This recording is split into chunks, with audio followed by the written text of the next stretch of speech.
We in Buffalo, New York. Book signing for the Suits. A book by Ray Jones, Ishmael and Company. Performing. As you can see, brother Ishmael there. How you doing, brother? Good. How you doing? Having a nice time. No doubt. At Mel's house, brother. Yeah. We got is it Pam? Patty. Yeah, Pat. Pat in the house.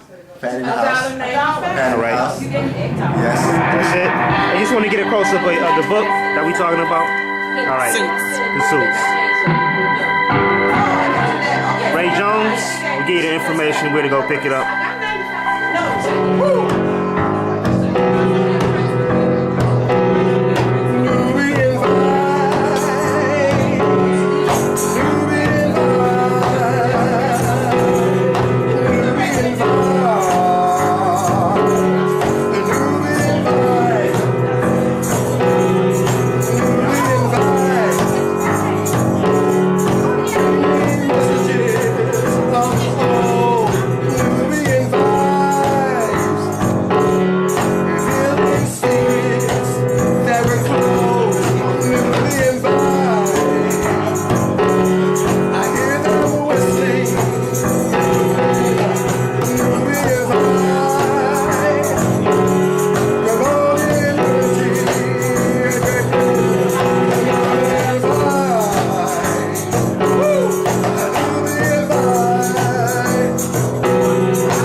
As the God's chosen one, not the forgotten son, meant to lead the blind, deaf, and dumb, chosen to overcome devil's corruption in the new millennium, raising the youth out the slums into New Jerusalem. Real battle is already won in God's kingdom as His most precious work. Brothers and sisters, we can't disperse. We the chosen messiahs of this universe, redeeming the lost souls, bringing them back home to the Eden. Their family, the truth is shown. And God is known to take care of His own blood, flesh, and bones creation. They got my heart pacing, lyrically lacing this beat, so unique. You like how we come complete. 360 degrees of unity, bringing peace back to the communities. For my people, feeling the prophecy. Let's all get free. Let's go. Yeah.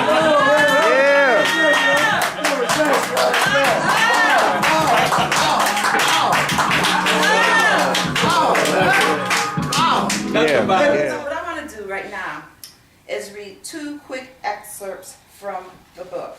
The first excerpt I would like to read is on page 21. And it's after the end of a busy day and all the Suit family.